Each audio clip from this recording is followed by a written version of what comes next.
Muy buenas tardes, mi nombre es Miguel Ángel Núñez Graciani, soy el asistente de la Oficina de Dirección Cultural y quiero darles una cordial bienvenida a la tertulia del jueves 25 de junio con el maestro Winston Berrío Zapata. Darles a nombre de la Universidad Industrial de Santander un saludo muy especial y invitarlos a que disfruten de esta hora y media con el maestro Winston Berrío Zapata. El maestro Winston Berrío Zapata es sociólogo, dramaturgo, coreógrafo, gestor cultural, con más de 40 años de experiencia en la danza, bailarín, maestro y papá de muchos de los directores de los grupos artísticos que existen en este momento en Bucaramanga desde su escuela. Él formó muchísimos de los que son ahora directores de los grupos artísticos de Bucaramanga.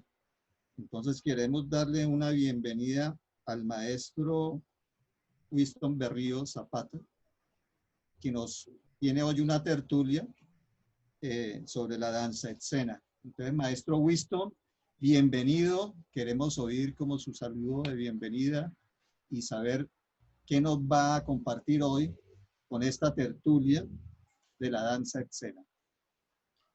Muy buenas tardes. La idea es un poco hablar sobre el tipo de trabajo que realizamos nosotros con la compañía Dante, un poco la historia y cómo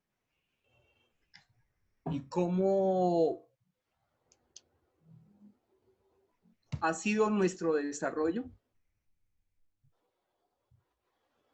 Y partiendo de eso, ver si podemos pues recibir retroalimentación de otras personas que hayan tenido otras experiencias. Bueno, maestro, pues vamos a empezar pues con los antecedentes de esto. Es toda una vida dedicado a la danza. Pues queremos saber un poco y llegar hacia usted y preguntarle cómo fue su inicio en esto que se llama la danza. Bueno, yo estudiaba originalmente música en la Universidad Nacional. Y en el salón donde yo ensayaba piano, llegaba a mediodía el grupo de danza de la universidad que lo estaba dirigiendo Delia Zapata en ese momento. Poco a poco me fui como interesando, nunca había hecho nada de danza y terminé formando parte de la agrupación. Con el tiempo me retiré de la música porque me di cuenta que no tenía las condiciones suficientes para poder hacer algo significativo en ella. En cambio, me di cuenta que tenía alguna facilidad en el área de la danza. Al siguiente año conocí a Irina Brechner, a Priscilla Welton, maestras de ballet, de jazz, de danza moderna, de esa época, y empecé también a trabajar con ellas. Entonces yo hacía danza folclórica con Delia, pero también lo hacía con Jacinto Jaramillo. En la universidad tuve como maestro a nivel teórico a Guillermo Abadía Morales, y en danza, en ballet, danza contemporánea y jazz, pues fue Irina Brechner, Carlos Jaramillo, Rafael Sarmiento, varias personas que en ese momento estaban como impulsando sobre todo lo que era la danza moderna en Colombia.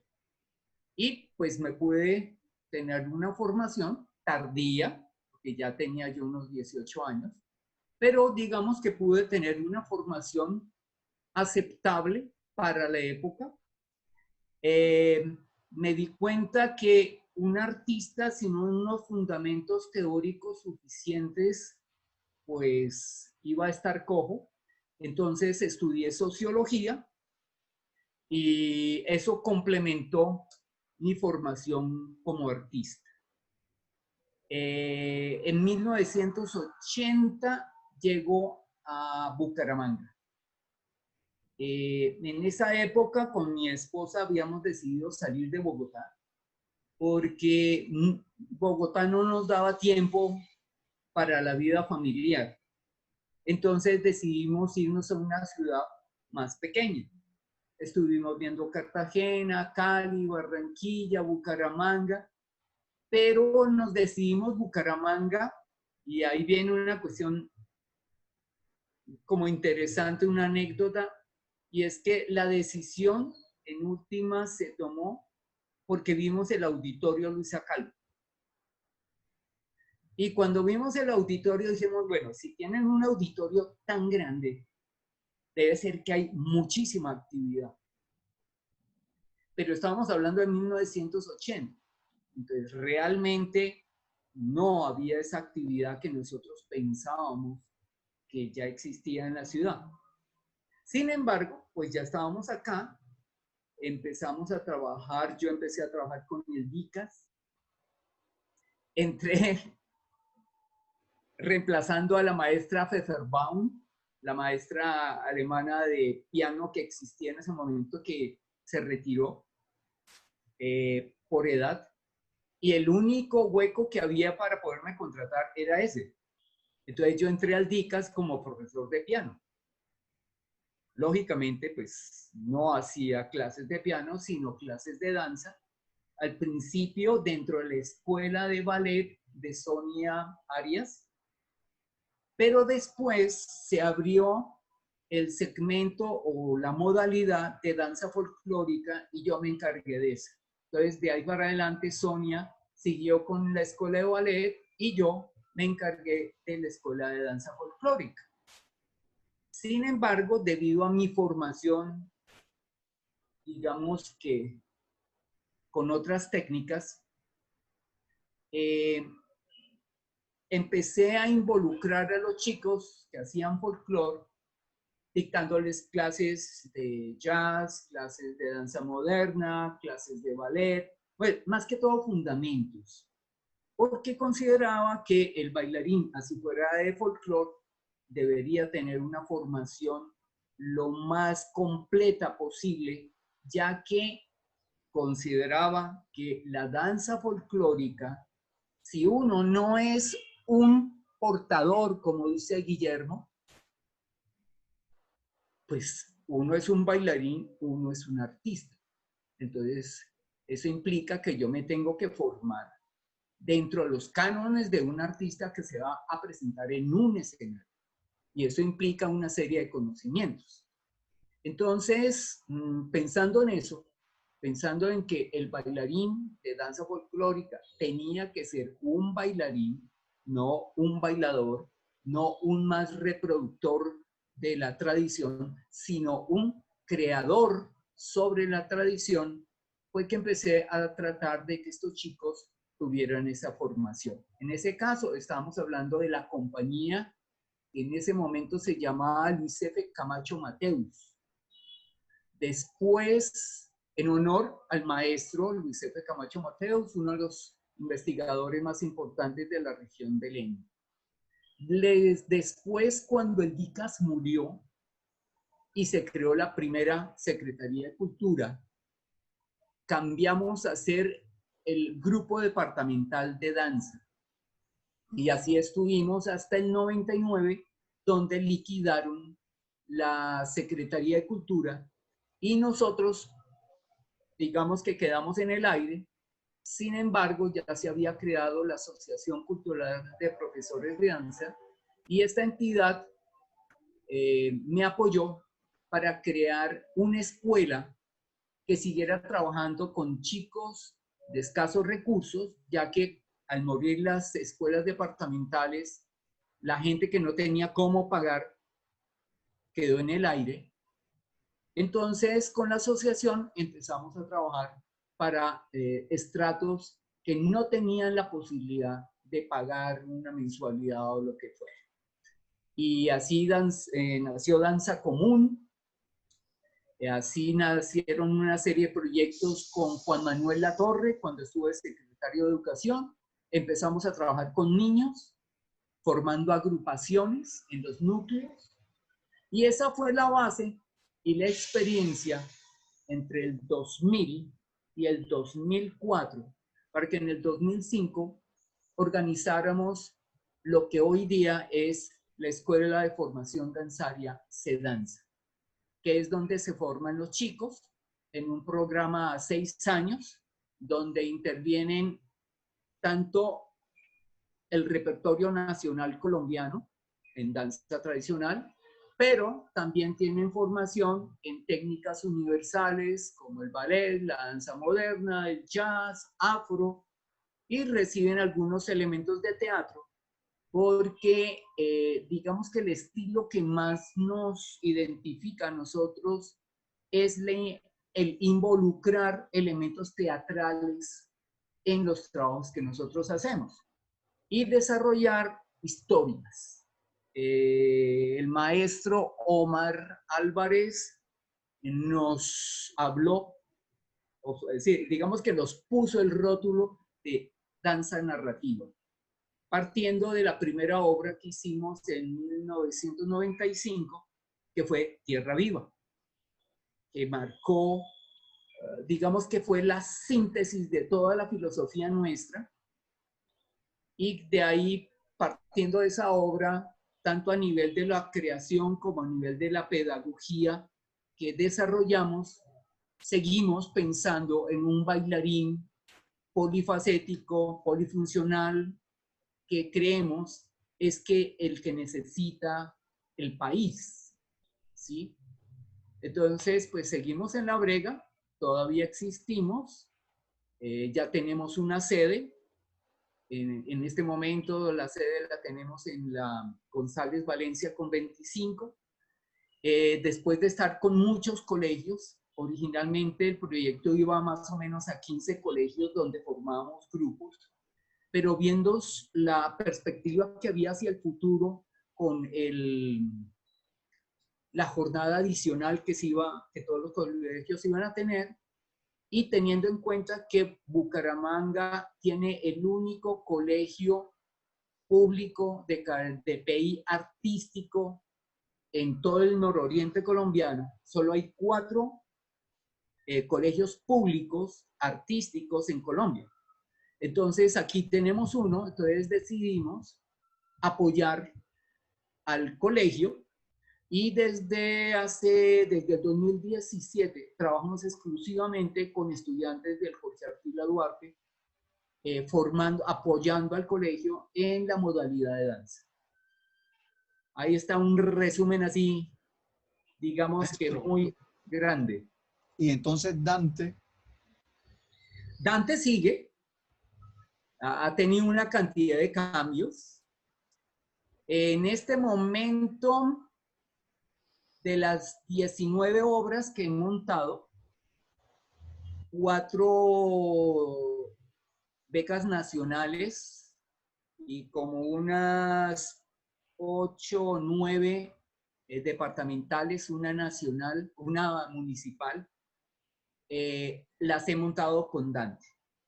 ¿Sí? Eso desde el 95 hasta el año pasado. Y en el 2013, la primera corte o grupo de chicos, eran 13 chicos, increíble, hasta ahora me doy cuenta que eran 13, y se graduaron de SEDANZA en el 2013. Ellos, para hacer su tesis, nos inventamos ese cuento, nunca habíamos hecho eso. Dijimos, pues, hasta acá podemos formarlos, de aquí para adelante, pues, ojalá pudieran seguir en otro sitio. Hagamos una tesis, van a montar una obra ustedes en danza contemporánea, que fue Cuerpo Palabra, donde tomamos poemas de diferentes poetas colombianos santanderianos, y los llevamos al escena. Cada uno de ellos, o agrupados, hicieron la coreografía o propusieron el performance para llevar ese poema a la escena. Y así nació otra compañía que nos acompaña como una compañía adjunta a nosotros, dirigida, administrada por estos chicos, que se llama Corpósfera. Maestro, ¿y se acuerda bien o nos puede remitir los nombres de estos personajes? ¿De estos 13 del 13? De los 13, vamos a ver. Los que todavía hoy están con nosotros son profesores, están administrando la escuela ya que yo estoy retirándome. Mi idea ha sido así hace un tiempo. Me gustaría que cuando ya me tenga que ir, tener la seguridad de que hay una generación de artistas que cogen la batuta y siguen manejando la escuela, las compañías, siguen gestionando con las entidades y siguen manteniendo viva y ojalá perfeccionando lo que hemos logrado hasta el momento. Están Ivette Mantilla Pérez, Silvia Andrea Mayorga Ruiz, José de Jesús Prada Vesga. A ver, ¿quién más de esos? Bueno, viene después otra generación. Bueno, esos tres, me falta Jairo, él es fotógrafo. Vanessa, ella es comunicadora, ya no está acá.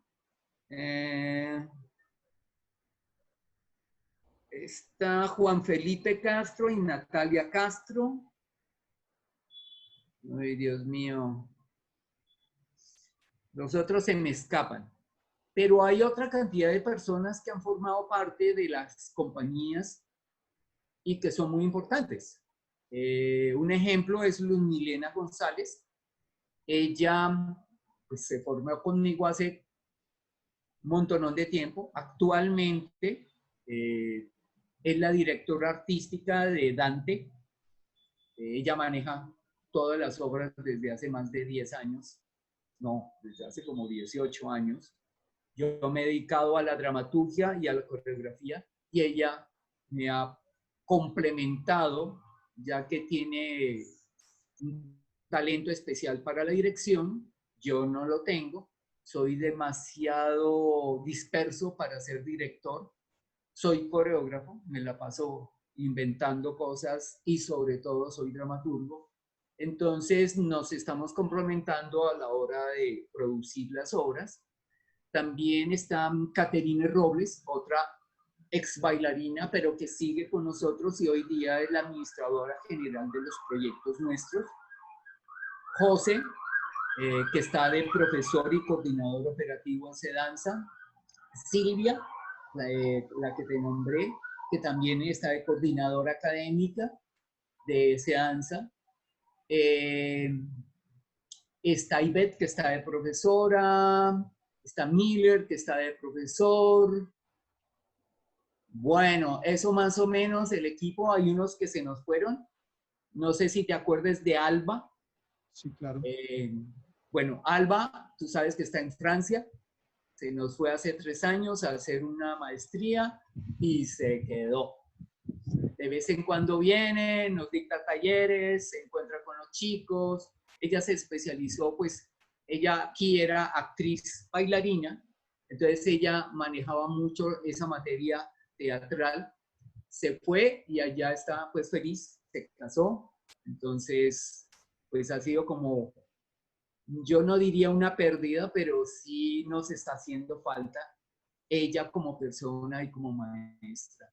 Bueno, esto es en líneas generales Maestro, lo que hemos hecho.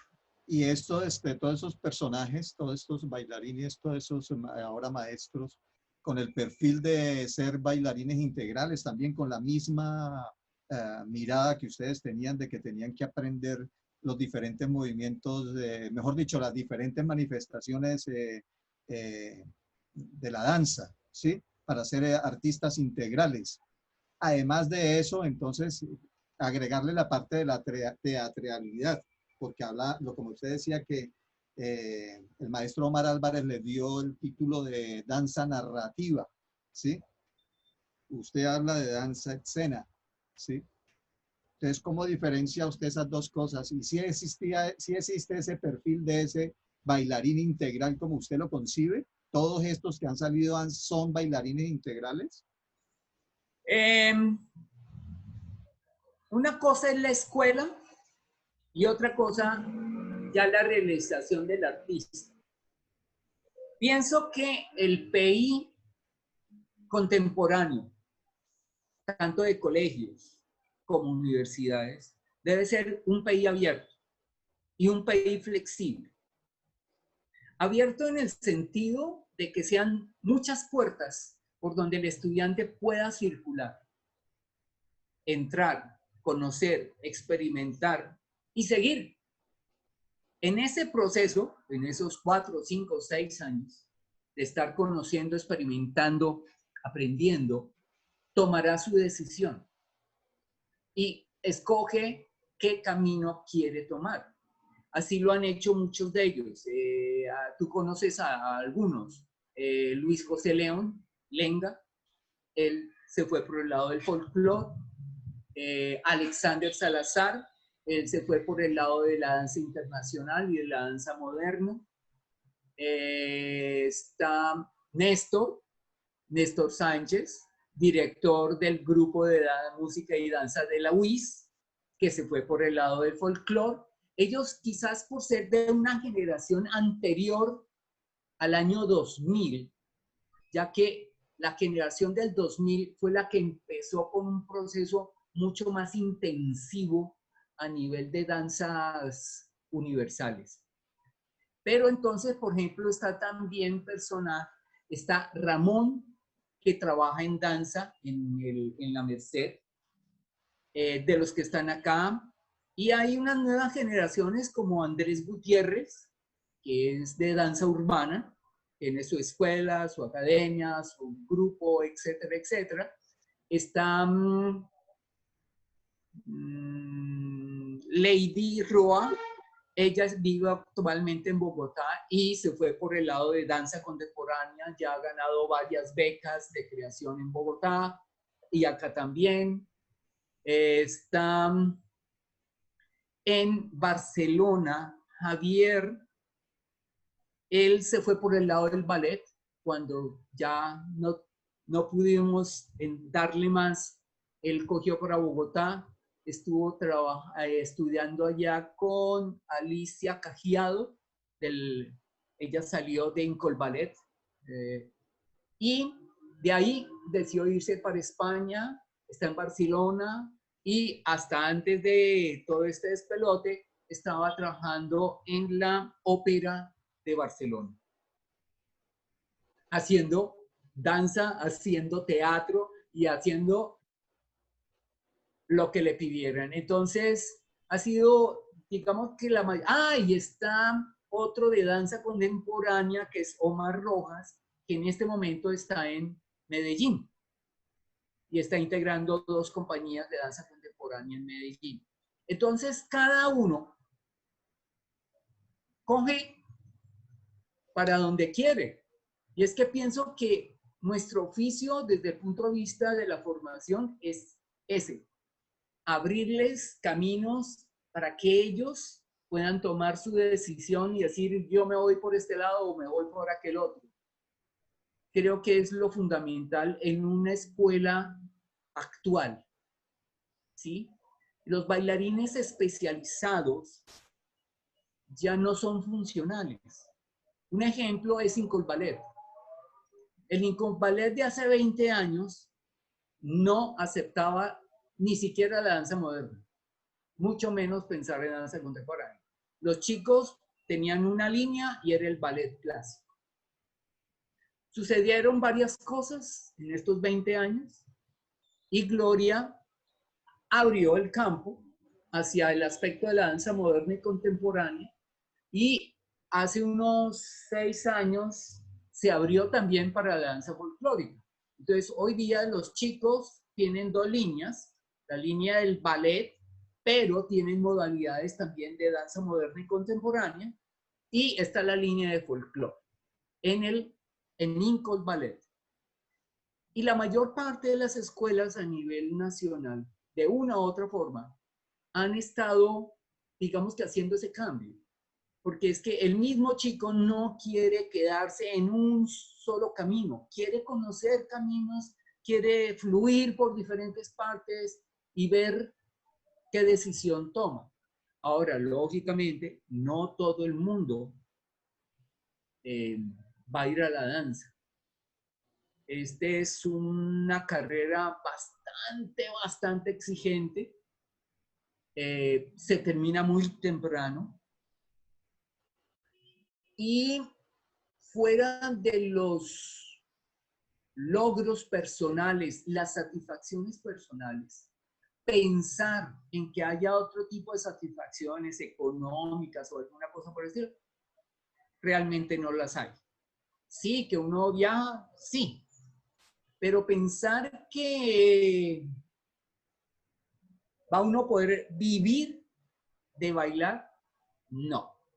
Ni siquiera en Estados Unidos, ni siquiera en Nueva York, que es una de las capitales de la danza y donde hay posibilidades de trabajar en muchos sitios. Varios de los chicos nuestros que han estado allá tomando cursos llegan contándonos que no, pues que todos los chicos bailarines y que algunos excepcionales que conocieron eran bailarín, mesero. Entonces trabajan de meseros o dictando clases en gimnasios o en escuelas, mientras logran encarrilarse en algún proyecto de algún director o de algún teatro que dura 3, 4, de golpe 5 meses, y si estuvo muy bueno puede que tenga 2 temporadas. O sea, 1 año o 2 años de trabajo, puede que hasta 3 años, si forman parte de alguna compañía donde se les paga, por ejemplo, la compañía Limón es una compañía pues, histórica, es patrimonio de Estados Unidos, no tiene sede a estas alturas de la vida. Adicionalmente, sus bailarines no tienen un sueldo fijo, se les paga durante X temporada, ¿sí? Pero no se les paga el año. Entonces, digamos que para nosotros es muy importante tener como los pies en el piso, y aun cuando muchos de nuestros estudiantes se enamoran del cuento, porque si uno no se enamora de esto, pues no hace nada, pues si uno no se enamora de algo, no hace nada, en últimas, ¿no? Tratamos de que siempre se dé cuenta de que una cosa es lo que uno siente, lo que el cuerpo siente cuando está en la danza, y otra cosa es la realidad de la danza en nuestro medio, ¿sí? Entonces, porque trae muchas frustraciones. Cuando el chico se da cuenta que no puede bailar porque le toca estar trabajando, dictando clases, y que el tiempo que le queda para poder bailar, o que le toca pagar profesores para hacer su clase, por ejemplo, en Bogotá, muchos bailarines trabajan para poder costear las clases que quieren tomar. Y logran de vez en cuando entrar a alguna convocatoria del Teatro Jorge Eliezer o del Teatro Julio Mario Santo Domingo, o algún proyecto específico de alguna compañía, pero esos son trabajos de 3, 4 o 5 meses. Entonces, ese aspecto laboral para el bailarín es bastante difícil, sobre todo si pensamos que a los 35 años regularmente la vida útil del bailarín se está apagando. ¿Sí? Unos antes, otros más tarde, pero más o menos en esos momentos hay una serie de imposibilidades físicas que no permiten que el bailarín siga teniendo el mismo rendimiento. Y para algunas compañías, para algunas técnicas, la habilidad física es fundamental, ¿sí? Afortunadamente, la danza contemporánea y la danza folclórica son mucho más amplias en eso. Tú puedes encontrar, Guillermo Laguna todavía se presenta con 66 años, ¿sí? Y él es feliz haciéndolo. Entonces, digamos que en esos campos y en la danza contemporánea, como hay un panorama tan amplio de posibilidades, puedo ser muy físico, pero puedo ser muy teatral o puedo ser muy conceptual. Me da muchas posibilidades. Pero no sucede lo mismo en el ballet. Como no va a suceder lo mismo en la danza, en el ballet contemporáneo. Como no sucede lo mismo en el hip hop. ¿Sí?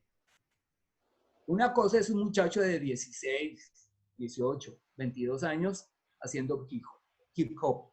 Pero ya los catanos de 40, 45, 50 haciendo hip hop, ya no les funciona, porque son técnicas físicas. Exigen que uno tenga un rendimiento muy alto y que lo pueda mantener, porque puede que uno se lance y haga alguna locura de vez en cuando, pero que la pueda mantener, no.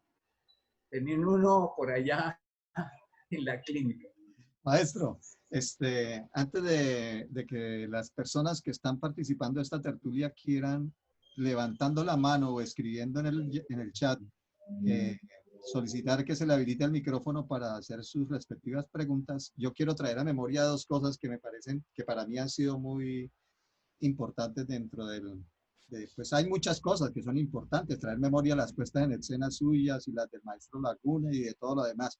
Pero me acuerdo que nosotros con Incol Ballet trajimos algo que se llamaba Barrio Ballet, que era la transición del ballet a la salsa, ¿sí? O sea, utilizar todos esos elementos, ¿sí? De la danza clásica para hacer una presentación de salsa. Entonces hay una transición ahí, ¿por qué? Porque lo pide el medio, ¿sí? Es de Cali, ¿sí? Y Cali es salsa, entonces lo pide. Por el otro lado también está, por ejemplo, Danza Suisse. Ahorita estaba haciendo como una transición, pienso yo que es una transición, porque pasar de lo folclórico a lo escénico, a lo narrativo, como dice el maestro Omar Álvarez, lo que hace con Palo Negro ahorita en el Festival de Música Andina Colombiana, ¿no? Que es como una transición de aquel enamoramiento de la danza folclórica pura, ¿sí?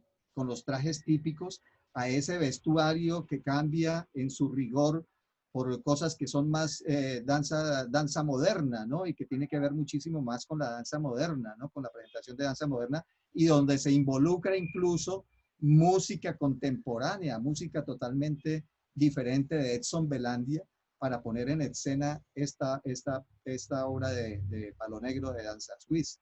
Entonces, esas dos cosas me parecen importantes y han pasado ahí en el auditorio Luisa Calvo, ¿no? Eso me parece que es una cosa que empieza a exigir los tiempos, como en la música, como en la pintura, como en la literatura. Todo se debe al contexto histórico en que se está viviendo, ¿cierto? Entonces, cada momento histórico va pidiendo lo que le va pidiendo, pues lo que se está viviendo. No sé qué vaya a resultar de este momento histórico en el que estamos todos en este distanciamiento, pero igual yo creo que vamos a migrar a nuevas formas de la estética de la danza también, ¿no cree? Sí, claro que sí. Me alegró mucho que Néstor hubiera decidido lanzarse, tratar de romper el cascarón y ser un poco más atrevido, exponerse más. Sí, porque cada vez que uno se sube al escenario, uno se expone, ¿sí? Lógicamente, partiendo del principio o del concepto sobre el cual uno hace su trabajo, ¿sí? Nosotros en el año pasado hicimos Luisa Calvo, una obra sobre Luisa Calvo. Bellísimo. Y lógica, ¿tú la viste? Claro que sí. Ah, qué chévere. Un día estos hablamos de ella. Luisa Calvo, pues la música nos exigía un tratamiento completamente diferente al folclore. Pero queríamos mantener algún tipo de estructura, entonces las estructuras que tratamos de mantener fue, una, la narrativa, que es la que nos identifica, pero la otra fue la planimetrías. Ya el resto, los pasos, algunos pasos de rutina, pero ya el resto se trabajó mucho más amplio, más contemporáneo, tratando de estar a la altura de la música del maestro, ¿sí? Pienso que ese es otro elemento que es muy importante para los coreógrafos, para los directores en danza folclórica. Los músicos, los compositores en danza tradicional están haciendo música por cantidades y de una calidad y de unas posibilidades muy grandes. Y hasta cierto punto, mucho coreógrafo o director, por estar reproduciendo lo mismo siempre, pensando que así preserva,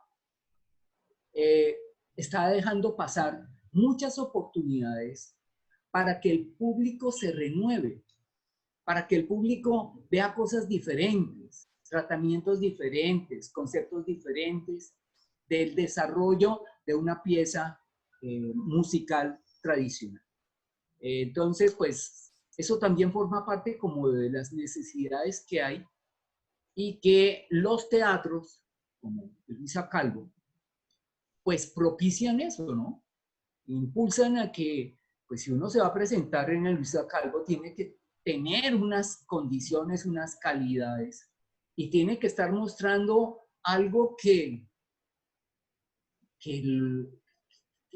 que sea diferente, que tenga unas riquezas para un público que sea exigente.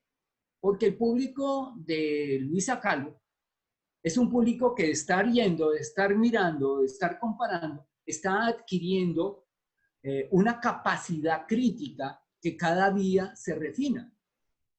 O sea, el público que va al festival de piano y que de golpe va a ver una obra de danza, no la califica igual que cualquier otra persona.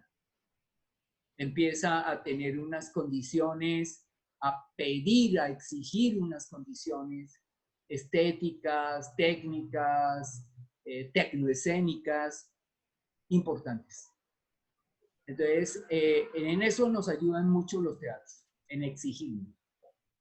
Maestro, estamos totalmente de acuerdo. Entonces, además que cada vez nos exigimos más, cada vez los que somos clientes asiduos de todas las manifestaciones artísticas, estamos exigiéndonos ver cosas nuevas. Entonces, eso es importante, ¿no? Que las agrupaciones, que los artistas, que cada vez muestren cosas que pongan en juego la capacidad de asombro de uno, ¿sí? Que no ir a ver siempre lo mismo.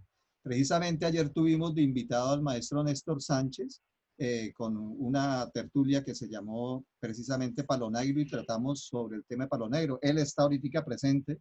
Me gustaría que el maestro Néstor Sánchez, como también coanfitrión, porque él es de la UIS, entonces le diera un saludo al maestro Winston Berrío y que yo creo que tiene una pregunta, no solamente una para hacer, sino algunas inquietudes que comentar con usted. Sería chévere que le habilitáramos el micrófono al maestro Néstor Sánchez para que le dé un saludo, ¿no? Entonces, maestro Néstor Sánchez, si está ahí, Listo. por favor. Maestro Néstor, ¿está por ahí?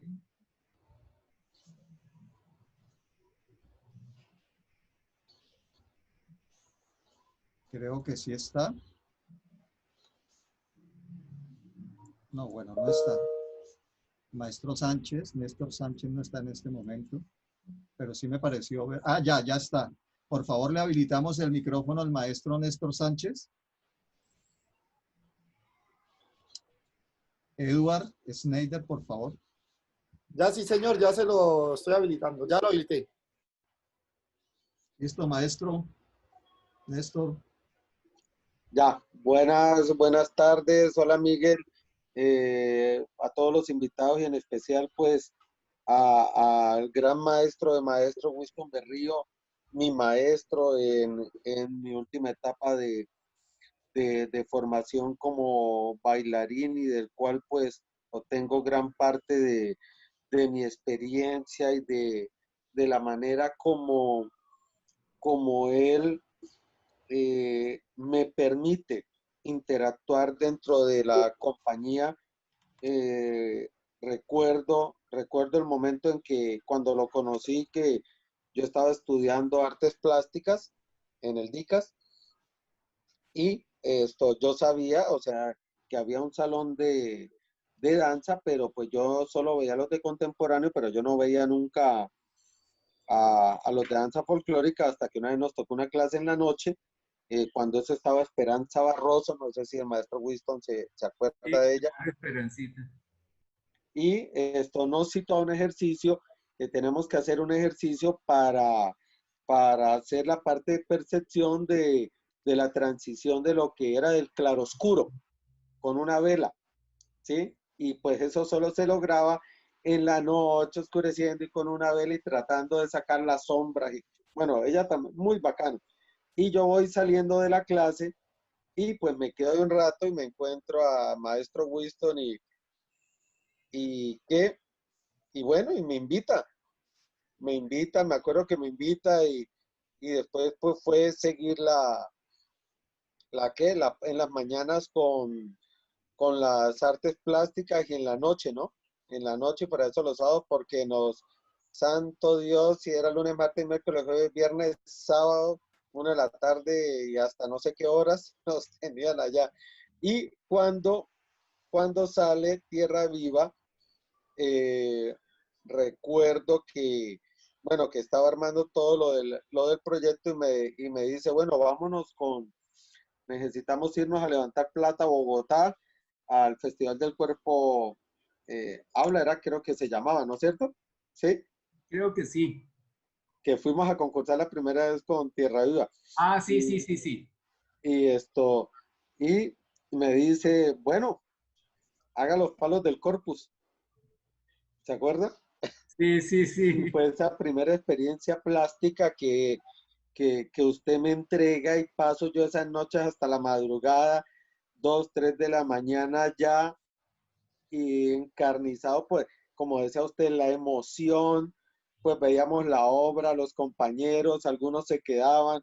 Me acuerdo mucho de William Tamayo, que era como el que más se quedaba ahí jodiéndome la vida, haciéndome reír, Oscar Mora, pero ya lo último pues se iban y quedaba yo solo y después el cuentico del fantasma que había al fondo y me sacaba, me sacaba a mí corriendo el miedo de tener que ir al baño, pasar por la parte de atrás del salón de fotografía. Y bueno, muchas anécdotas. Después cuando ya vamos y nos fue súper bien en Bogotá y eso, cuando llegamos y pues me dice, bueno, ahora a pintar el telón. Y empezamos el trabajo con la Capilla de las Nieves. Sí. Y bueno, imagínense. Y pues yo no, la verdad no dimensionaba porque yo no pintaba más de 1 metro o algo, ¿no? Cuando empieza usted, no, es que los bastidores, cuando llegan los bastidores a Florida Blanca, y eran unas cosas, menos mal, Carlos Sierra tenía esa casa de Florida gigante de esas paredes antiguas, y meto yo esos bastidores allá en Florida Blanca y me pongo yo a pintar allá en esa casa de Carlos Sierra sin armarla, ¿no? Porque no, en ningún momento yo pude armar Sí, eso la tenía iglesia. 9 por 7 metros de alto. Imagínese, imagínese. Y yo pinté y haga y no, eso fue una locura y pues aún la veo cuando yo se la solicito para los eventos de la agrupación. Yo me siento a mirar eso y aún me parece bellísima, ¿no? Aún me parece, y para eso pues el tratamiento que se le hizo, no sé cómo ahorita la cambió muchísimo, la mandó coser y todo eso, Sí, creo pero que fue una sí, muy pues buena en mis idea experiencias plásticas, hacerla coser y sigue viva. O sea, ya creo son 25 años desde imagínense. que trabajamos con esa escenografía y Ah, todavía pero se presenta. antes de esa fue la de madera y No, espuma. después. Ah, fue después. La que escenografía ya que quedó sí, sí, sí. definitiva fue la que hiciste en espuma y madera. Espuma y madera, que fue la puerta que también se veía tremenda esa Espectacular. puerta. Oh, esa puerta en el escenario, ese simbolismo ahí puesto nos parecía wow. Pero bueno, yo dije, no, ni modo decirle que me dé la iglesia, ¿dónde la pongo yo aquí en el apartamento? A pesar de que es alto, ¿no? No, Y a yo, esta, tú seré el sabes que heredero. terminó, se usó hasta que se desarmó. Sí, sí, Y sí, sí. hicimos el proyecto de hacerla nuevamente, tanto que la estructura ya no es en madera. Nos inventamos y tenemos la estructura en aluminio. Está lista esperando a que Néstor Sánchez vuelva a hacer la misma escenografía para ser ahora montada, pero ya en estructura de aluminio. Pero es que usted, mire que hasta ahora me entero que me va a dar esa oportunidad de volver a la parte plástica. Vea, yo hasta ahora me entero, usted no me había hecho absolutamente nada. Yo, Lo que pasa es que una cosa es tener la idea y otra cosa poderla hacer. Tierra Viva tuvo una cantidad de cosas que no se volvieron a dar.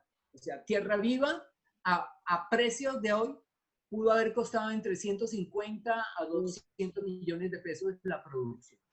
Los músicos, fuera de Adolfo, que fue Adolfo Enrique Hernández, que fue el compositor y director general, estuvo Fernando Remolina, estuvo John Claro, estuvo Corazón Santanderiano como grupos, estuvo el coro polifónico de con Penalco. Penalco, el que dirigía Luz Helena. Luz Helena, y Sí. la banda departamental. O sea, Imagínese. además de los bailarines, además de los artesanos que trabajaron armando toda esa cantidad de frutas que después Néstor se dedicó a pegar en los famosos corpus. Las tres diseñadoras de vestuario que se fueron a Vélez a aprender cómo se hacía la tela original y encontraron una cantidad de detalles. El porqué el traje de matrimonio de Manuela es amarillo con blanco. Y es porque en algún momento de la época, allá en Vélez, algunas novias se casaron de color. Entonces, Tierra Viva, no volvimos a hacer otra Tierra Viva nunca. Hemos recibido muchas becas, sobre todo las nacionales, que le dan a uno muchas posibilidades. Pero Tierra Viva, donde entró tanta gente, son más de 70 personas, entre músicos, bailarines, diseñadores y realizadores, artesanos, etcétera, etcétera. Y la mayor parte pusieron su trabajo así, sin sueldos, sin costos.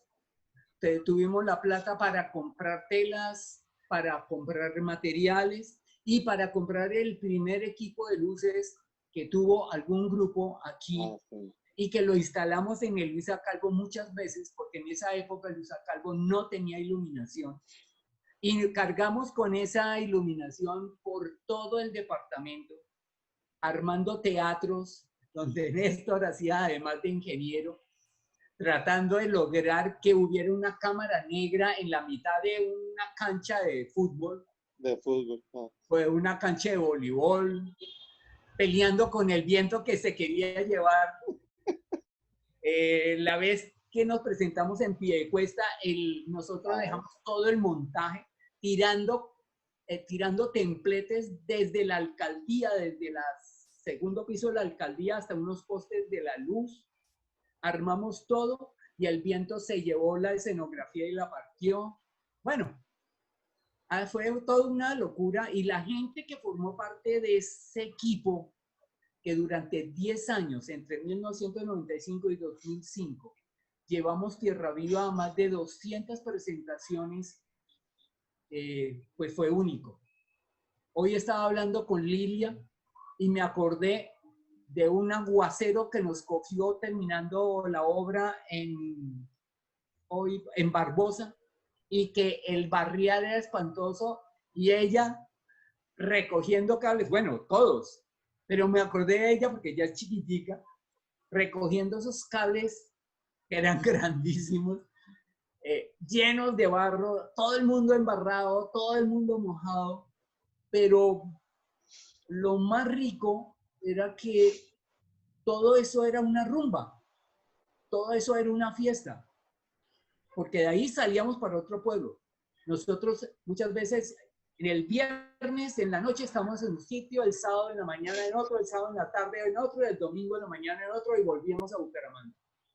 Entonces era una vaina loquísima, pero pienso que sin personas como Néstor y como Oscar, bueno, y como todos, Milena, los nuevos que después entraron y alcanzaron a vivir eso, Andrés Gutiérrez, Sonia, Lady, Caterine, pues no habría sido Tierra Viva lo que fue. Pero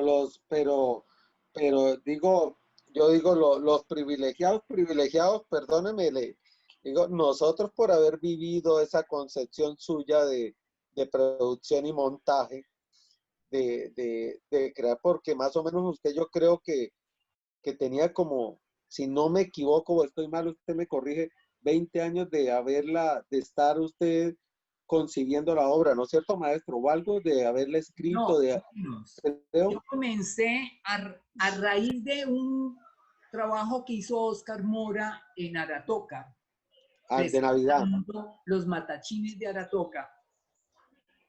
Empecé a pensar en un argumento y empecé a pegar muchas historias que había conocido de santanderianos, algunos de hace mucho tiempo. Mezclé cosas de la época de los liberales, los conservadores.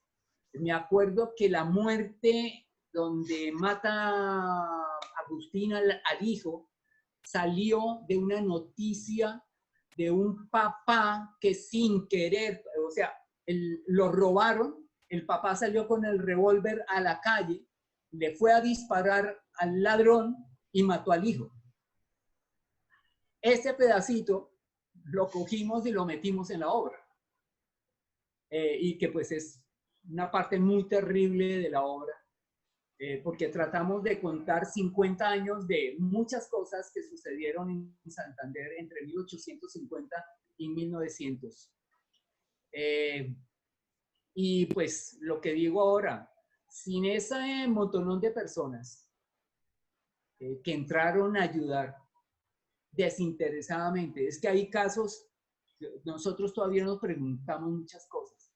La directora del Fondo Mixto nos apoyó dictando nos dio unos talleres y nosotros la plata de los talleres lo utilizamos para la producción. Y Freddy, ¿cómo es que se llamaba? Freddy Anaya,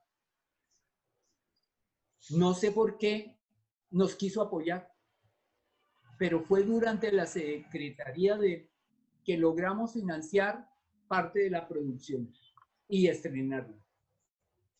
Y él nunca nos dijo nada, ni nos pidió nada, ni nunca.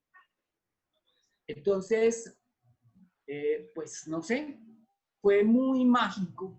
Ya las otras, Yerma, aparece Yerma, que también la paseamos mucho, ya fue diferente porque fue toda financiada por el ministerio. Y luego vienen muchas otras cosas, viene Luisa Calvo, viene José Morales, viene Pueblo Chico, Infierno Grande, viene Justiniano, muchas obras que ya las hicieron otras personas, pero que siguieron esa línea. Pero Tierra Viva creo que fue la única que se construyó sobre los hombros de muchos artistas de muchas áreas diferentes. Me falta nombrar a alguien importantísimo y es Jairo, el de teatro. Jairo Santa. Jairo Santa. Resulta que el Ministerio de Cultura... Ah, sí, Guillermo Quintero, que hizo toda la parte de diseño gráfico. Jairo Santa llegó acá porque nosotros no ganamos beca para esa del Ministerio de Colcultura en esa época, pero el departamento, el área de danza teatro que existía en esa época en Cultura, nos mandó a Jairo Santa. Y él estuvo como unas 2 o 3 semanas trabajando con nosotros. Y fue un apoyo genial porque lógicamente él, digamos que perfiló esa línea teatral y narrativa que aun cuando se insinuaba, no estaba muy clara. Entonces a él le debemos y pues cuando yo puedo agradecerle, pues se lo agradezco porque, digamos, supo darnos la mano sin imponer nada, fue muy especial y nos ayudó como a abrir los ojos y decir, miren, ustedes están haciendo el camino, pues miren para dónde van. Y eso fue muy significativo también. Maestro, y en ese momento, ¿dónde estaba Carlos Vázquez?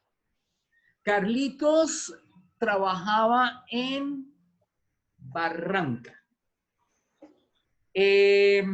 Cuando yo llegué a Santander en el 87, 88, no me acuerdo bien, Gloria Triana se inventó una cosa que se llamaban Jornadas de Cultura Popular.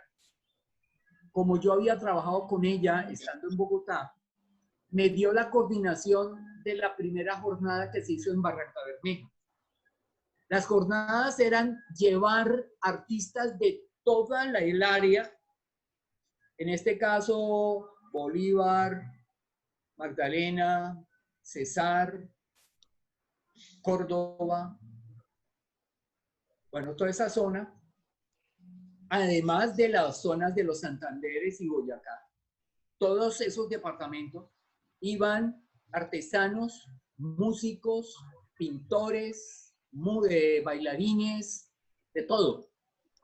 Fueron más de 2.000 personas que llegaron de todas estas regiones para hacer un encuentro que duró una semana. Yo estuve como coordinador, organizador del cuento acá en la región. Más encima, pues había el problema de las águilas negras, no sé si se acuerdan de ellos. Entonces tocó pedir permiso a las águilas negras para que permitieran hacer el cuento. Tocó también, bueno, eso fue todo un lío, porque hasta faltando una semana no teníamos el permiso de la ciudad y del alcalde, pero no teníamos el permiso de los grupos armados. Y Carlitos fue fundamental en todo ese proceso. Y pues mucha otra gente de esa región. Silvio Daza, por ejemplo, también fue muy importante para lograr que se pudiera hacer ese encuentro allá. Y ahí nos conocimos, nos hicimos amigos, seguimos compartiendo muchas cosas, experiencias buenas, malas, regulares, tristes, y pues ha sido un gran amigo. Maestro Winston, y también por esa línea de la narrativa y eso, Cristian Quijano, que también fue director de Danza Suiza, ¿no? Cristian es un director sobresaliente. Yo digo que sin ser un alumno mío, aun cuando él estuvo en un taller yo dicto un taller, que es el taller nacional que se llama Danza Escena. Es un taller de dramaturgia y producción para la danza, donde en 5 días nos encerramos con 20 directores de todo el país. En el último vinieron también de Chile, vinieron de Venezuela y de Estados Unidos apareció un señor también, donde los acompaño en todo el proceso de concebir la idea, desarrollar y desglosar la idea, crear los argumentos, los guiones y hacer toda la preparación de un proyecto escénico.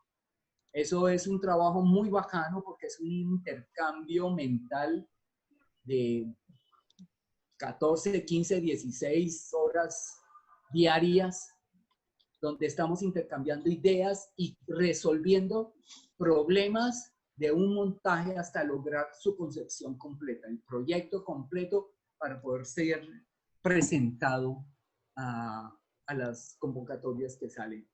Entonces, esa es otra experiencia donde tratamos de compartir todo lo que hemos aprendido con directores de todo el país. Sí, hay una característica que los hace comunes, que son unos investigadores a profundidad, ¿no? Y todo por eso las proyecciones folclóricas que hacen o del tipo de danza que hagan siempre son los mejores, con los mejores resultados, ¿no? Maestro, pero tenemos a Kremjam, que quiere hacer como hace una pregunta, ojalá que se la haga él personalmente o ella, ¿cómo hace una organización emergente para llegar al nivel de organización para la creación similar a la que escribe? Entonces, yo creo que le podemos habilitar como el micrófono para que lo salude y le haga la pregunta, ¿no? Por favor, Eduardo. Yo ya se lo habilité, ya toca que lo habilite ella. Ah, por favor, habilitamos el micrófono. ¿Creen?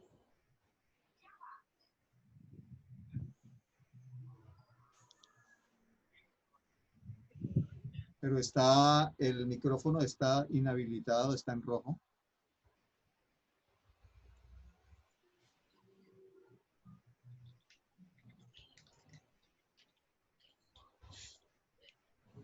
¿Creen? Ya, ya. Creo que ya habilitó. ¿Cómo está? Muy bien, ¿creen? Bienvenida. Buenas tardes. Muchas gracias, maestro. Pues mi pregunta era en torno a las historias o a las anécdotas que estaba contando el profesor Winston con respecto a cómo él dentro de su organización pudo llegar a ese nivel de creación. Yo estoy participando dentro de una organización emergente y pues quisiera saber cómo uno puede establecer criterios para llegar a una creación así amplia.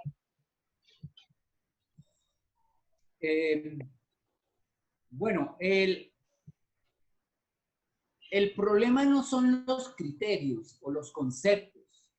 Todo creador o toda persona de una u otra forma tiene un criterio para hacer o para querer hacer. El problema es hacer. O sea, la idea puede ser un 10%, un 15% de todo el camello. El lograrlo hacer es ese 85-90%. Cuando digo lograrlo hacer 85-90%, estoy hablando de que esto es un trabajo de un equipo, primero que todo, no de una persona. Dos, ese equipo debe estar trabajando junto para el mismo lado, tener la misma dirección. El otro elemento es que en este trabajo tienen que saber que hay que tener muchísima paciencia. O sea, nosotros logramos lo que hemos logrado, pero pónganse a pensar si llegué en el 80 y estamos en el 2020, estamos hablando de 40 años. Estamos hablando de 40 años. Y el problema no es haber logrado esa primera obra que se conoció como Tierra Viva, que por las circunstancias que ya le conté, funcionó, sino mantenerse vivo. El problema es ese, mantenerse vivo para poder hacer. Y en las circunstancias que nos ofrece el país, mantenerse vivo es muy, muy difícil. Y mantenerse, o sea, en la medida que tu agrupación o tu organización crece, cuando nosotros en el 90, en el 2000 algo, no me acuerdo, decidimos buscar un sitio para tener un sitio propio, una sede propia, porque estábamos cansados, después de que dejamos de ser grupo departamental, íbamos a un sitio, estábamos ahí un rato y de ahí nos sacaban, después a veces nos prestaban otro sitio, pero si había algo, entonces no podíamos ensayar. Entonces íbamos de un lado para el otro, como gitanos, y el vestuario guardado en un sitio, el vestuario guardado en otro. Entonces dijimos, necesitamos lograr tener un sitio. Afortunadamente en el 2000, no, bueno, esa gran depresión creo que fue el 2008, no me acuerdo bien. Antes, mucho antes. Que todo el mundo se estaba arruinando y toda la cuestión. A mí me botaron de la gobernación y la asociación había tenido ya varios proyectos de formación y ya habíamos tenido Tierra Viva y tenía unos ahorros. Entonces ahorrar es fundamental. Nos juntamos y compramos un lote, una casalota que había sido un taller de mecánica, que el señor pues quedó endeudado y le tocó entregarlo al banco a Gran Ahorrar, y nosotros se lo compramos muy barato a Gran Ahorrar. Pero de ahí tuvimos que esperar 6 años para ir logrando que los planos, que no sé qué, que sí sé cuándo. Sin embargo, después de 6 años, cuando ya dijimos, el ingeniero, otra persona genial, Federico Arias, un ingeniero de la UIS, con un corazón inmensamente grande, nos dijo, bueno, yo les ayudo, les hago los cálculos y les digo cuánto puede costar esto. En esa época nos dijo 547 millones, lo que habíamos pensado, ¿no?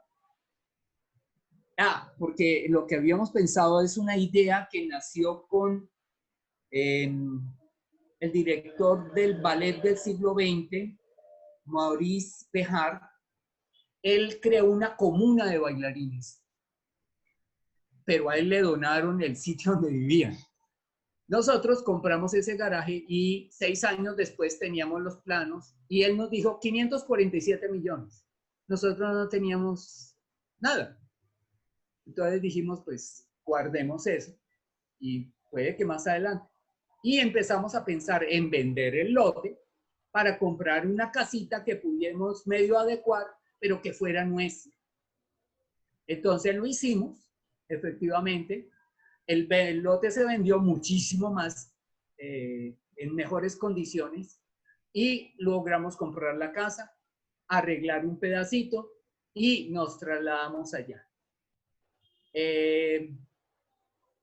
Después esa casa construimos, arreglamos, vendimos la casa y con eso compramos donde hoy día estamos trabajando, porque teníamos que estar muy cerca del colegio Jorge Ardila Duarte.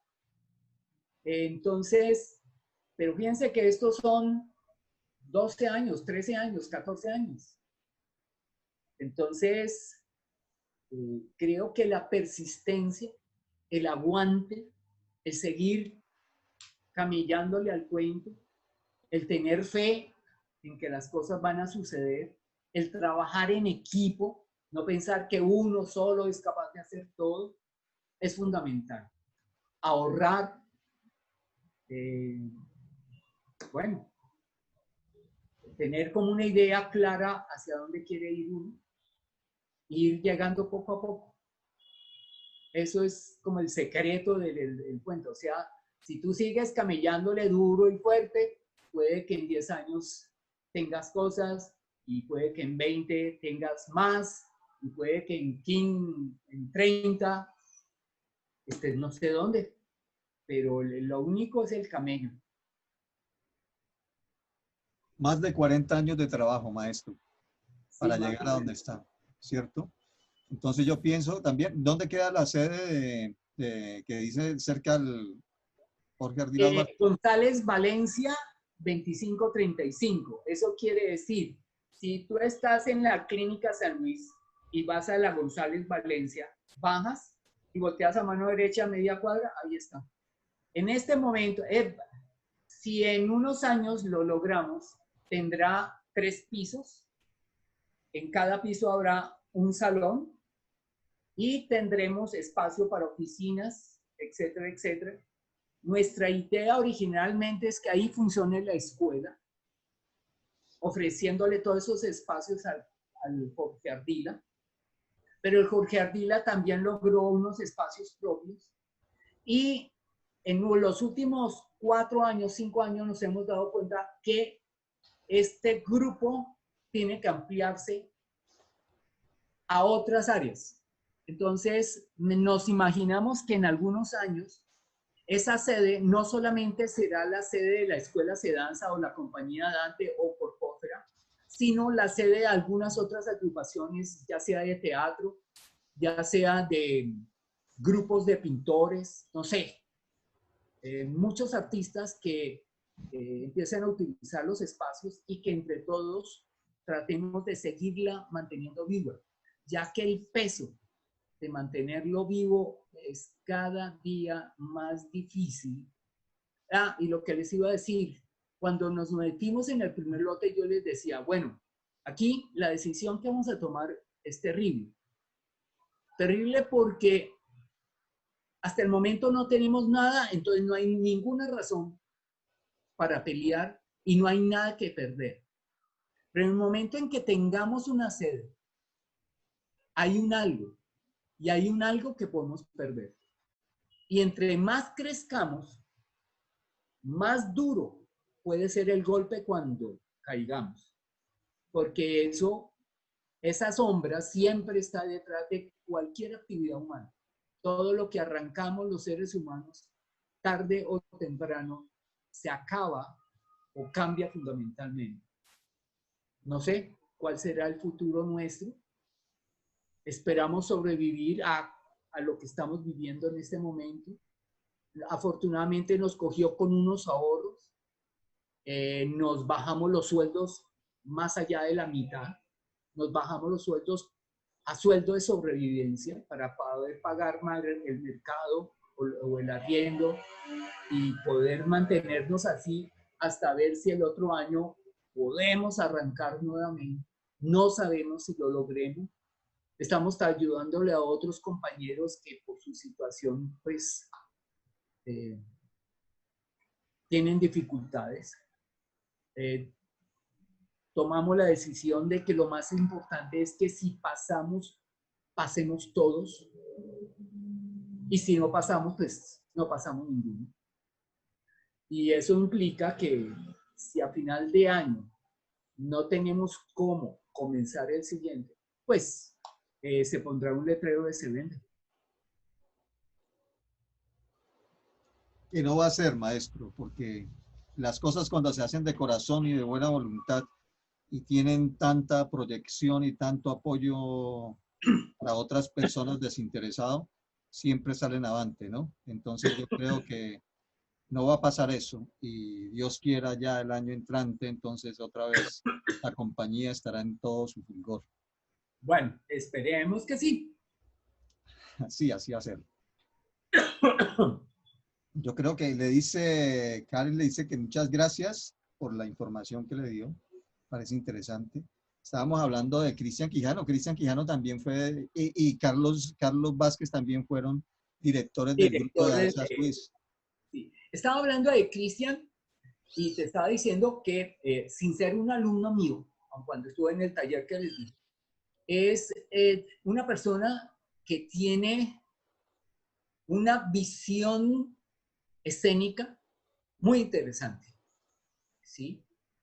Y pues ha logrado hacer cosas muy significativas, aun cuando desafortunadamente cuando salió de la UIS, pues se quedó sin grupo. Y sostener una agrupación es bien difícil. Entonces, pues sí, uno puede tener muchas ideas, pero si no hay equipo con quien realizarlas, es como si no existieran. Entonces, pues lástima la experiencia de Cristian. Espero que con el tiempo logre concretar esa agrupación donde pueda desarrollar sus talentos. Carlos Alberto es otra persona que ha ganado muchos premios también. varias obras que ha producido. Y es una persona con la que constantemente estoy intercambiando experiencias, ideas, bueno, todas esas cosas. Carlos estuvo bastante tiempo en San Vicente, ¿no? ¿Fue San Vicente? Sí, él estuvo como 12 o más años como director de cultura de San Vicente. Hizo un trabajo excepcional creando toda la red de servicios culturales que tiene San Vicente. Y gracias a ese trabajo es que hay mucho joven de San Vicente que ha sonado en la radio, en los proyectos comunitarios, en la música, etcétera, etcétera. O sea, ahí viene a cumplirse un poco que el gestor cultural puede ser un factor de cambio muy importante en un municipio. Ahora tengamos en cuenta que él estuvo en una de las épocas más difíciles de San Vicente de Chucurí, cuando todo ese proceso de la violencia, los paramilitares, bueno, etcétera, etcétera, y él estaba en la mitad de todo ese cuento. A eso nos quedan unos minutos. Me gustaría que habláramos también del otro referente ahí, que ya lo nombramos y todo, que es el maestro Guillermo Laguna, ¿no? Ah, sí, claro. Hay que tener en cuenta, y yo con Guillermo hablo de eso. Guillermo es un investigador tradicional. No creo que haya otra persona que conozca tan de primera mano y profundamente muchos de los aspectos tradicionales de la región de Santander. Prácticamente tiene un museo y prácticamente tiene una memoria inmensa de videos, música, etcétera, etcétera, en su escuela.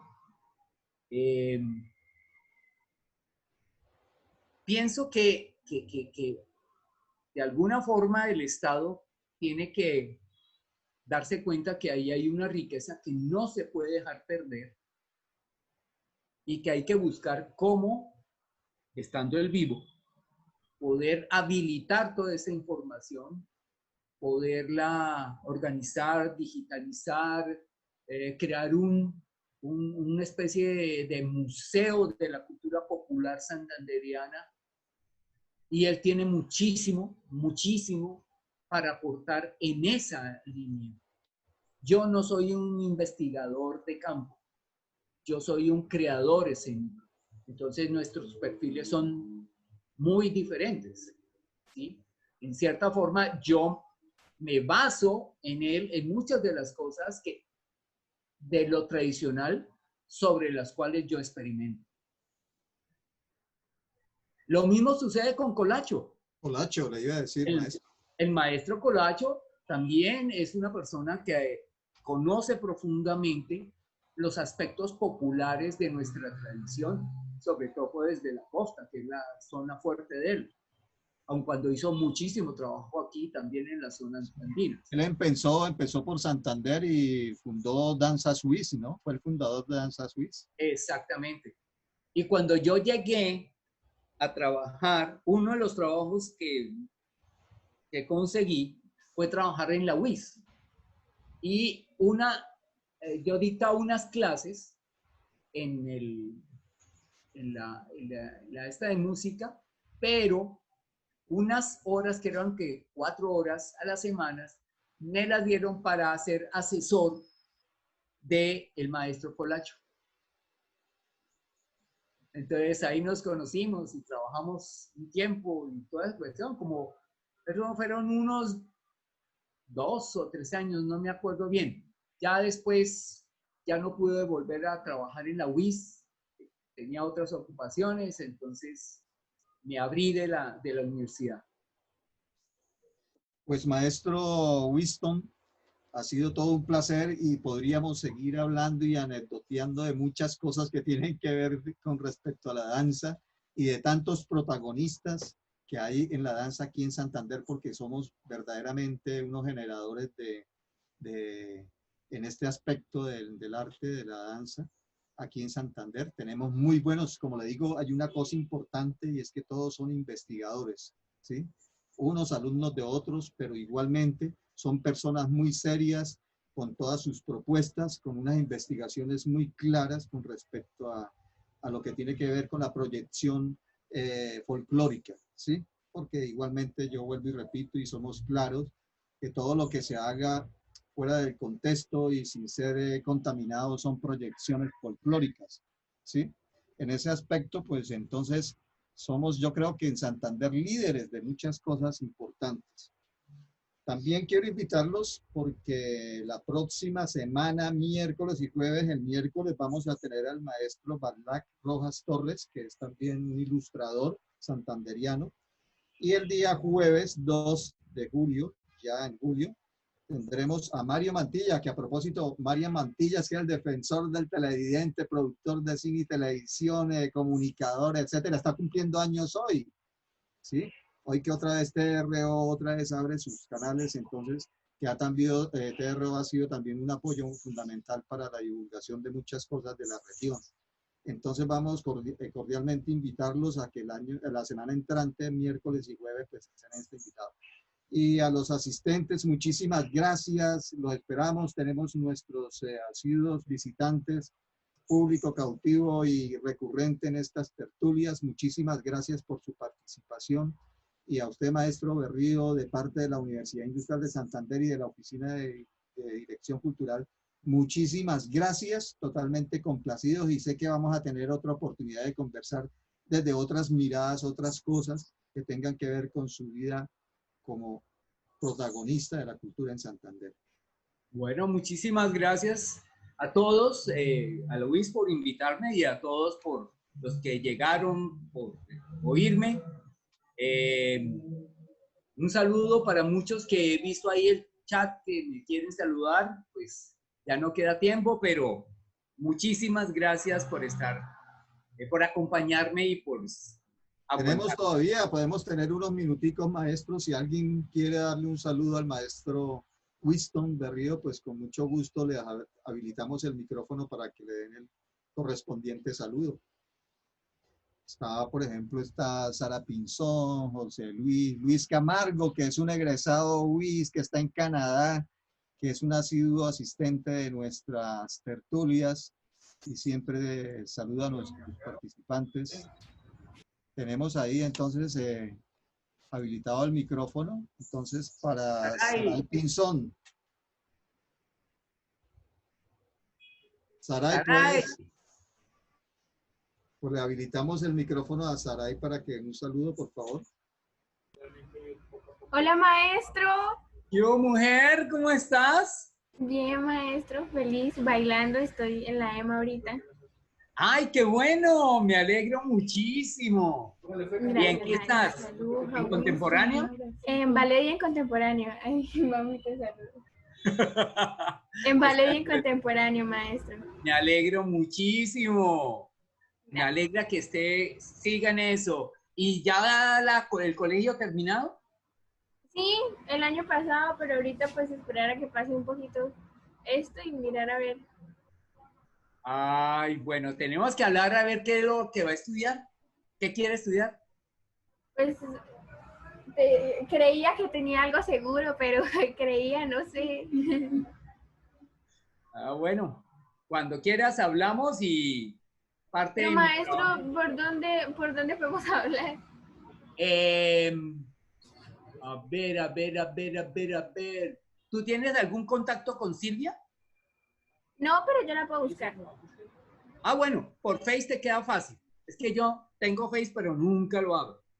Entonces, por ella, pues, mi número celular, y me llama. Con Mile, maestro, un abracito a Mile. Ay, sí. La extrañamos mucho. Sí, ella también te recuerda mucho. Entonces, gracias, maestro, pues, por compartir un poquito de su experiencia y como siempre, muy agradecida por escucharme. Gracias, mi vida, lo mismo. Gracias por estar con nosotros. Gracias. Bueno, José Vagarosa también nos dice que gracias por la invitación y al maestro por compartir toda su experiencia en su gran trayectoria. José Vagarosa. Tenemos otros participantes, tenemos Juliana Castellón, tenemos a Carol Plata, a Diego Santiago, a Juan Moreno, ¿sí? Dentro de los participantes llegamos a tener 20 tertuliantes en esta jornada. Maestro, muchísimas gracias, muy amable, un abrazo enorme y espero que nos podamos ver muy pronto para darnos ese abrazo personalmente. Ok, listo. Chao. Gracias, maestro, chao. Ok, chao, chao. Chao.